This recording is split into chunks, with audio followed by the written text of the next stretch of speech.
오늘 이 시간에는 시편 그 68번째, 68번째 시간으로 그가 영원히 하나님 앞에서 거주하리니 라는 제목을 가지고 본문 말씀인 시편 61편 7절 말씀을 통해서 하나님께서 저와 여러분에게 주시는 말씀 함께 나누도록 하겠습니다.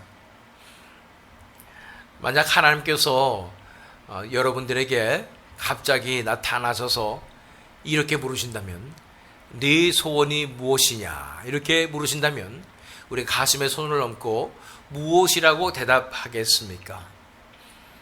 숨김없이 있는 그대로 정말로 우리의 소원이 무엇인가를 살펴보기를 원하는 것입니다.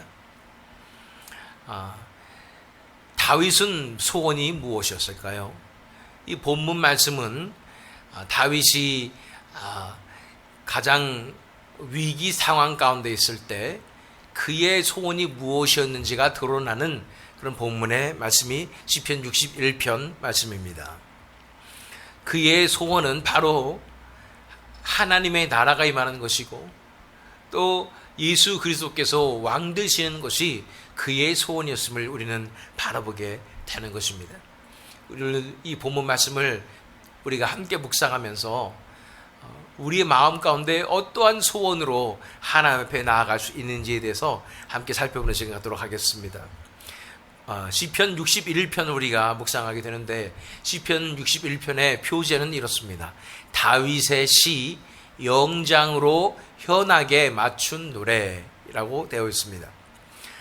이 시편 61편에 대해서 성경학자들은 이 배경이 바로 사무엘하 17장에 나와 있는 이 배경이다라고 이해하고 있습니다. 26절로 27절 말씀을 보면 이렇게 온 이스라엘과 압살롬이 길르앗 땅에 진을 쳤다. 다윗이 마하나임에 다다르니 암몬 족속의 도성 라빠에서 나하스의 아들 소비가 찾아오고 로데발에서는 암미엘의 아들 마길이 찾아오고 로글림에서는 길앗 사람 바르실레가 찾아왔다. 우리가 이렇게 레퍼런스 구절을 할 때는 쉬운 성경을 읽고 있습니다. 자, 이스라엘과 압살롬이 길르앗 땅에 진을 쳤다. 어떤 상황인 것 같습니까? 압살롬이 진을 쳤대요. 압살롬이 누굽니까? 다윗의 아들로 반역한 인물이죠. 다윗은 마하나임에 다다랐다고 얘기하는 것입니다. 마하나임은 요단강 건너서 여리고 반대편에 있었던 도시로서 이 요단강이 있었고 그 야복강이라고 그러죠. 야복강이 있었기 때문에 그것이 천혜의 요새처럼 적을 맞기에 합당한 곳이기 때문에 그곳에 가서 진을 쳤던 상황입니다. 압살롬이 반역을 하고 다윗은 예루살렘에서부터 피신을 해가지고 요단강 건너고 야복강 건너서 이 마하나임에 이르는 그 상황 가운데 얼마나 수치스러운 상황입니까?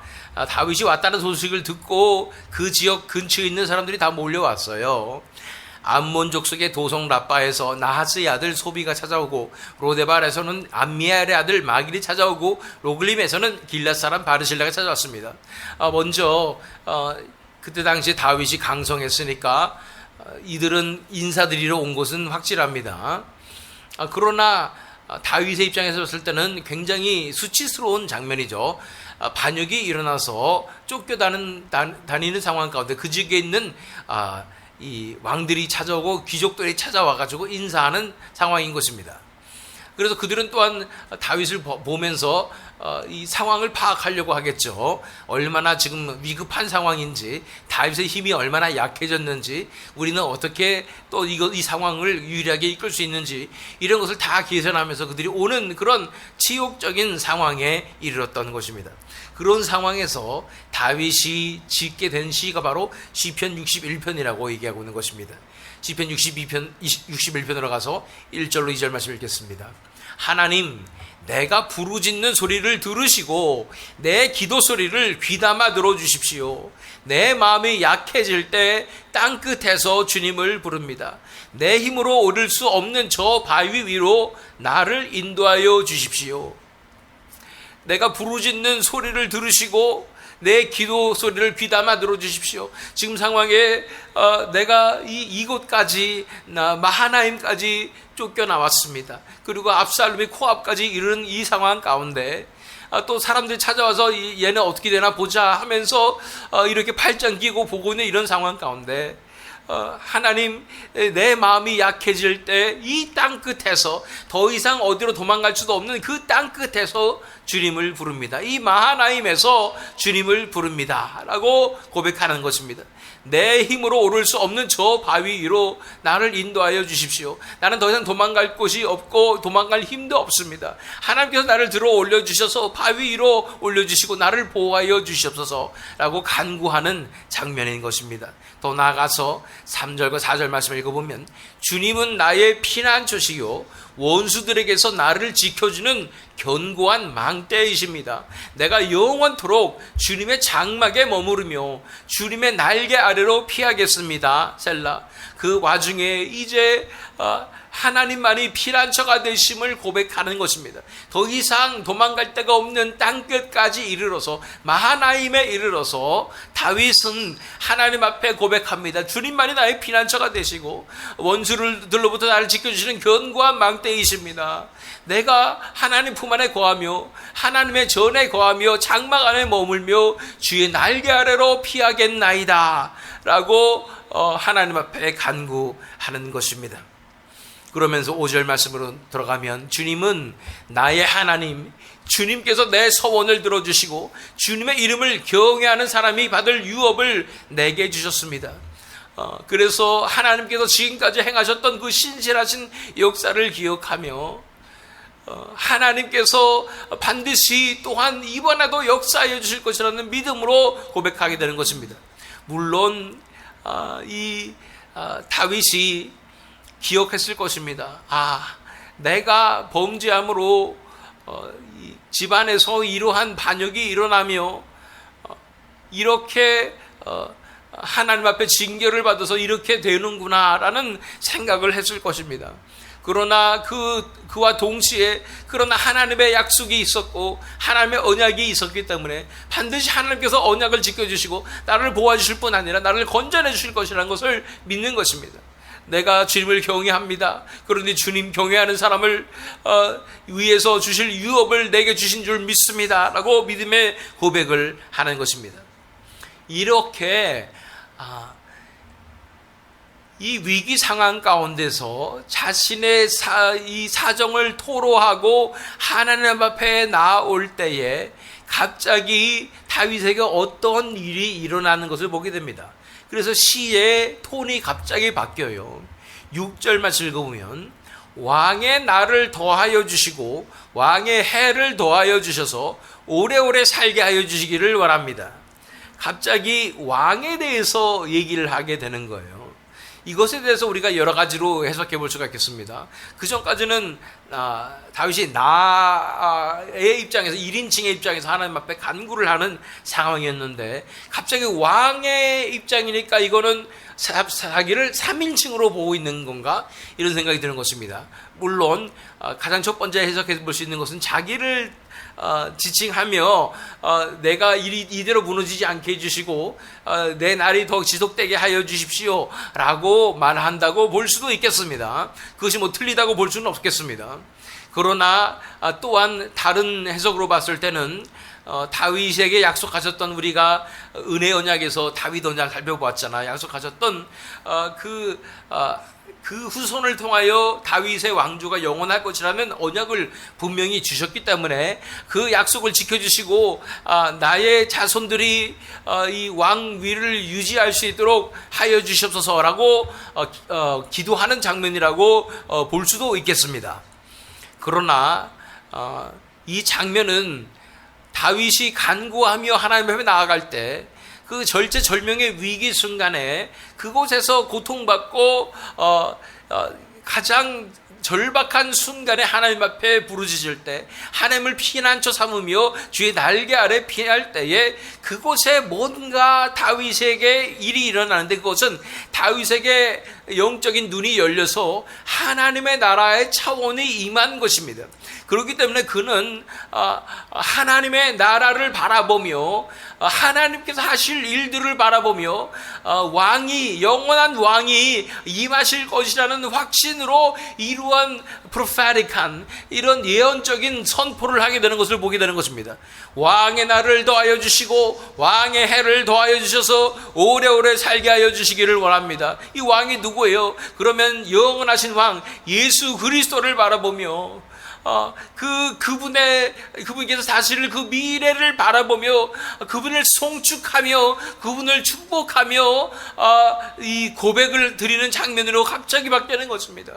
절체절명의 순간에서 하나님 앞에 위기 가운데 적군이 바로 앞에까지 오고 나는 땅 끝까지 쫓겨나고 사람들은 뭐 하나 구경하러 오는 조롱거리가 되는 수치거리가 되는 그 모든 상황 가운데 아무런 소망이 없이 오직 하나님께만 피난처가 있어서, 그렇기 때문에 절박한 심령으로 하나님 앞에 나아갔을 때 갑자기 하늘이 열리면서 천국이 임하면서 하나님의 비전이 임하면서 다윗이 고백하는 것은 이 영원한 왕 그 나라가, 하나님의 나라가 임하게 하여 주시옵소서. 그 예수 그리스도를 바라보며 그분의 영광을 바라보며 이 왕권이 영원히 지속되기를 원합니다 라고 고백하게 되는 것입니다. 다니엘 7장 13절 14절 말씀, 내가 밤에 이러한 환상을 보고 있을 때에 이 인자 같은 이가 오는데 하늘 구름을 타고 와서 옛적부터 계신 분에게로 나아가 그 앞에 섰다. 이 다니엘에게도 이러한 비전이 열리게 될 때에 하나님께서 어떻게 구원하실 것인가, 어떠한 왕이 오실 것인가를 바라보게 된 것입니다.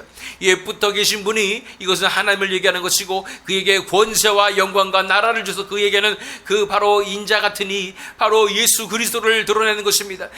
그에게 권세와 영광과 나라를 주셔서 민족과 언어가 다른 뭇 백성이 그를 경배하게 하였다. 왕이 되시는 것입니다. 그 권세는 영원한 권세여서 옮겨가지 않을 것이며 그 나라가 멸망하지 않을 것이다. 영원한 하나님의 나라를 바라보며 영원한 예수 그리스도의 왕권을 바라보며 다니엘이 이렇게 고백한 것처럼 그 동일한 그 장면을 다윗이 바라보면서 왕에 대해서 기도하며 왕을 위하여 기도하는, 선포하는 예언적인 이 기도를 올려드리게 되는 것입니다. 그래서 본문 말씀으로 이어져서 7절 말씀입니다. 그가 영원히 하나님 앞에서 거주하리니 인자와 진리를 예비하사 그를 보아하소서. 역시 이것을 3인칭인 입장에서 자기에 대해서 나를 보호해 주시옵소서 라고 고백한다고 볼 수도 있습니다. 뿐 아니라 자신의 후손들의 왕권을 위해서 이렇게 고백한다고 볼 수도 있겠습니다. 그러나 너무나 확실한 것은 그의 영안이 열려서 바로 예수 그리스도에 대해서 이렇게 고백하며 기도하고 있는 것입니다. 자, 그가 영원히 하나님 앞에서 거주하리니, 이 예수 그리스도께서 하나님 앞에서 계셨던 분임을, 하나님과 함께 계시는 분임을, 연합하여서 살아가시는 분이심을 드러내고 있는 것입니다. 시편 110편 1절 말씀 읽어보면 내 주님께 말씀하시기를 내가 너의 원수들을 너의 발판이 되게 하기까지 너는 내 오른편에 앉아 있으라 하셨습니다. 이 주님께서는, 이 첫 번째 주님께서는 바로 여호와 하나님을 드러내는 것이고 아버지 하나님을 드러내시고, 내 주님은 아도나이, 나의 주님이란 뜻이에요. 그래서 이 주님은 누군가, 그래서 아주 분명하게 이것은 예수 그리스도이심을 드러내는 것입니다. 주님께서 내 주님께 말씀하시기 110편도 역시 다윗이 쓴 시니까요. 내가 너희 원수들을 너의 발판이 되게 하기까지 너는 내 오른쪽에 앉아 있으라 하셨습니다.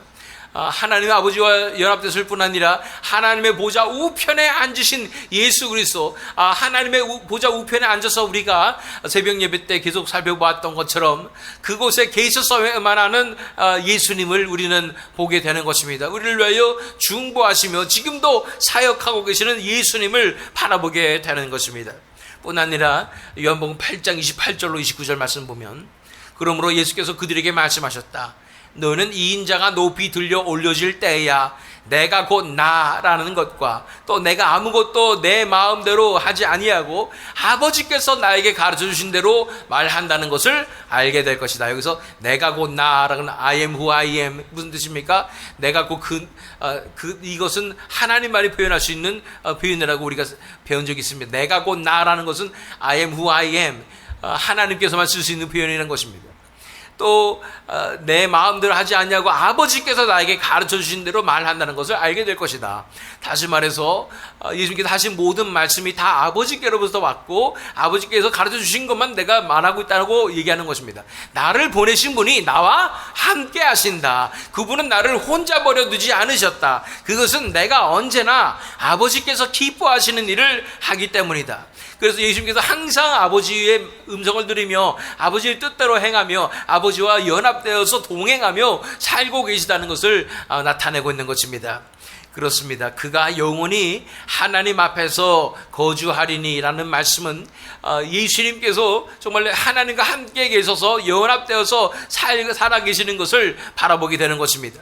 그 고람데오라고 하죠. 하나님 앞에서 살아가는 삶, 그 삶을 우리에게 보여주시고 그 삶을 살아내시고 우리에게도 우리 안에 역사하셔서 그 삶으로 나아가게 하시는 것입니다. 하나님과 함께 동행하며 하나님의 말씀을 들으며 하나님의 뜻대로 순종하는 그 삶을 살아가는 것입니다.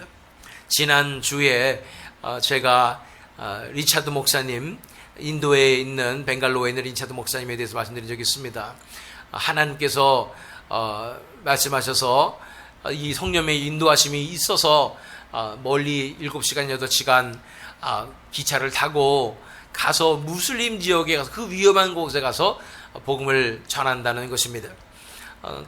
우리 객관적으로 봤을 때는 말리고 싶은 얘기죠. 왜냐하면 무슬림들이 얼마나 굉장히 사실은 폭력적이고 그들의 종교적인 신념을 위해서 크리스찬들을 죽이는 것은 죄도 아닌 그런 상황이기 때문에 굉장히 위험한 상황이기 때문에 말리고 싶은 상황이지만 성령님께서 인도하신 게 너무 확실하다고 분별을 하고 주변 사람들이 다 말렸다고 그래요. 그런데도 불구하고 믿음의 발걸음을 내딛어서 가게 되는 것입니다. 그곳에서 한 걸음 한 걸음 성령님께서 인도하시는 대로 하나님과 동행하면서 그 2박 3일 동안 있으면서 복음을 전하며 또 수많은 역사가 일어나게 되는 것을 보게 됩니다. 우리의 삶은 그렇습니다. 이렇게 하나님과 동행하는 예수님께서 하나님 앞에서 사셨고 항상 거주하셨던 것처럼 우리도 그러한 고람데오의 삶으로 나아갈 때 하나님의 뜻대로 기뻐하시는 일들을 우리가 해내게 될 줄로 믿습니다. 자, 그가 영원히 하나님 앞에서 거주하리니 이인자와 진리를 예비하사 그를 보호하소서. 그래서 이인자와 진리를 예비해달라고 기도하는 것입니다. 하나님의 인자는 원어는 바로 헤세드입니다. 헤세드는 하나님의 오래 참으심과 하나님의 긍휼한 여기심과 하나님의 그 인자하심을 나타내는 그 단어가 되는 것입니다. 그리고 그 하나님의 인자가 바로 예수 그리스도와 함께 하시기 때문에 그 하나님의 인자하심이 예수님과 함께 있어서 그 하나님의 인자하심으로 예수님도 살아가셨다는 것을 우리가 보게 되는 것입니다.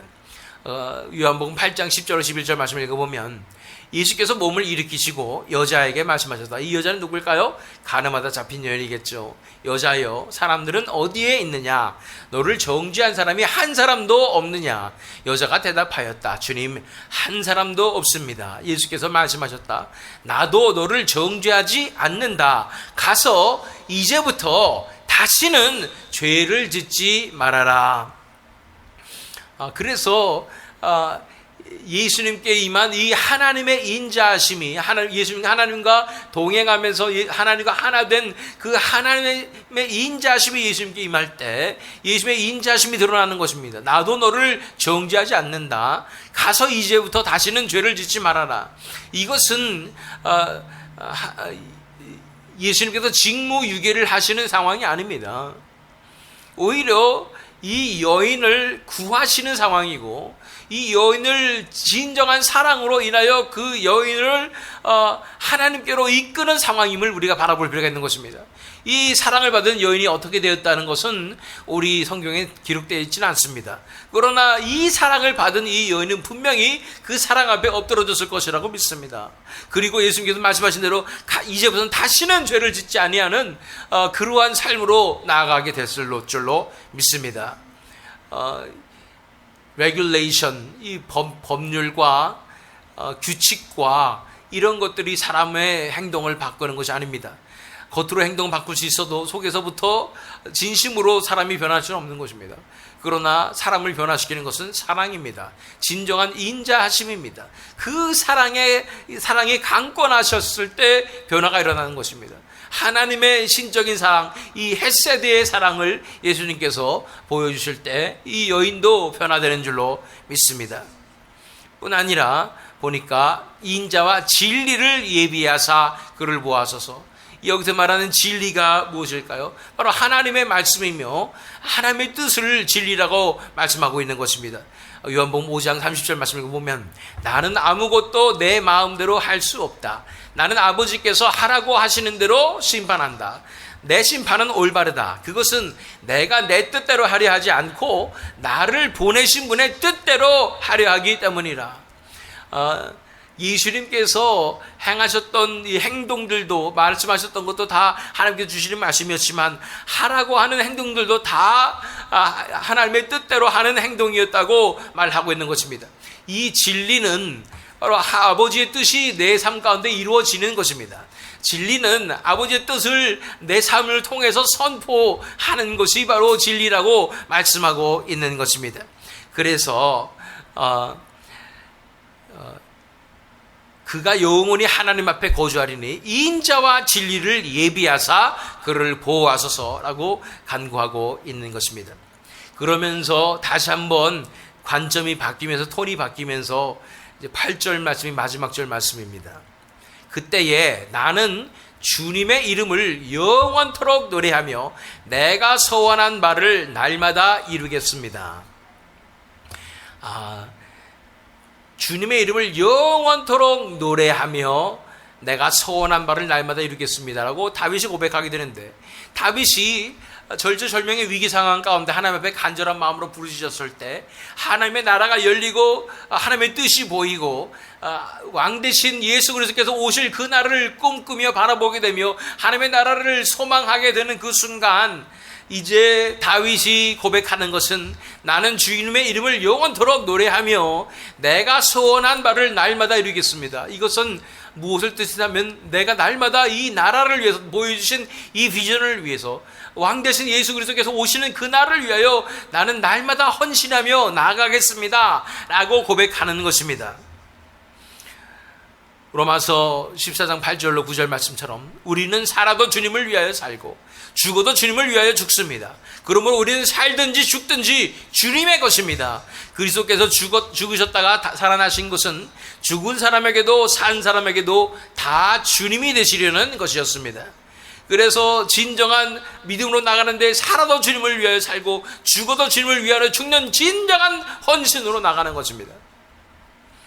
그러므로 형제들아, 내가 하나님의 모든 자비하심으로 너희를 권하노니 너희 몸을 하나님이 기뻐하시는 거룩한 산 제물로 드리라. 이것이 너희가 드릴 영적 예배니라 하는 것처럼 우리 자신을 산 제물로 내어드리는 진정한 영적 예배로 헌신하며 나가는 것입니다. 이것이 하나님의 나라의 비전이 임하고 그것이 나의 소망이 될 때 이루어지는 일인 것입니다. 자, 사랑하는 성도 여러분, 여러분들의 소원은 무엇입니까? 하나님께서 물으실 때 내 소원이 무엇이냐 물었을 때 무엇이 가장 먼저 떠오릅니까? 우리의 소원이 정말로 하나님의 나라가 이 땅에 임하는 것입니까?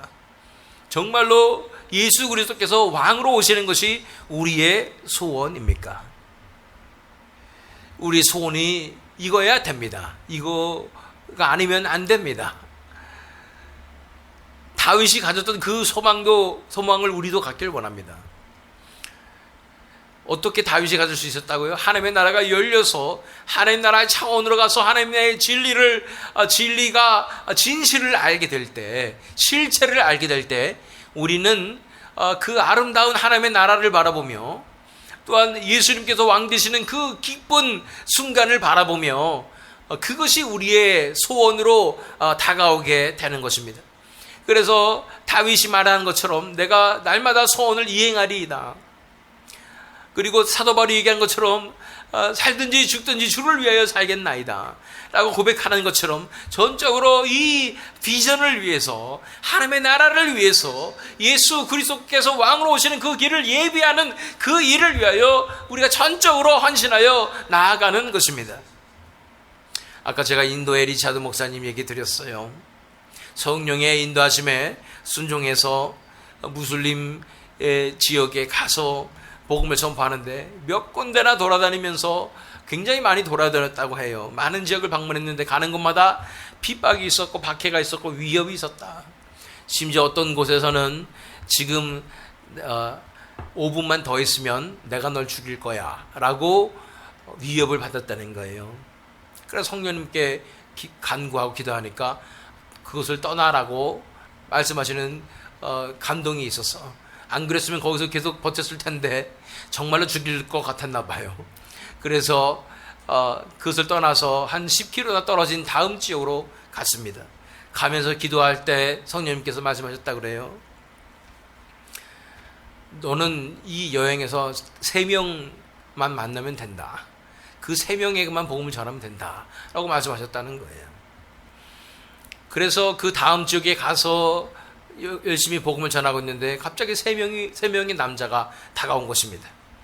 그래서 찾아와서 그 3명의 남자의 목적은 이 선교하니까 어떻게 해서든 후원금이라도 돈이라도 좀 뜯어내볼까 하고 온 거예요. 그래서 자신들이 교육을 더 받아야 되는데 서포트 좀 해달라는 식으로 접근을 했는데 그걸 그 기회를 놓치지 않고 3명이니까 리차드 목사님이 앉혀놓고 복음을 전하기 시작하는데 이 사람들이 엄청나게 관심을 가지면서 몇 시간 동안이나 앉아서 엄청난 질문들을 해대는데 그것을 다 대답해 줬다는 거예요. 몇 시간 동안 그 깊은 내용으로 다 궁금한 것을 다 대답해 주고 복음도 전하고 그렇게 기도도 해주고 그런 시간을 보냈다는 거예요. 그 이후에 주일 예배를 드려야 되니까 리차드 목사님은 다시 돌아갔고 그 지역에 있는 목사님께 연락이 왔는데 주일 예배 이 3명의 남자가 참석을 했다는 거예요. 이 무슬림 사람들인데 참석해서 교회 등록했다는 거예요. 이렇게 하나님의 역사가 헌신하는 자에게 일어납니다. 하나님의 나라를 꿈꾸는 자에게, 예수님의 오실 길을 예비하는 그 자에게 하나님의 나라의 놀라운 역사가 일어나는 것입니다. 왜 우리가 목숨을 걸고 헌신하게 됩니까? 왜 믿음의 선진들이 다 목숨을 걸고 이런 헌신으로 나아갔습니까? 왜 사도 바울이 자신의 목숨을 걸고 이러한 헌신으로 나아갔습니까? 우리의 유일한 소망이 바로 하나님의 나라이며 하나님의 뜻이 이 땅에 이루어지는 것이며 주의 오실 길을 예비하는 것이기 때문인 것입니다.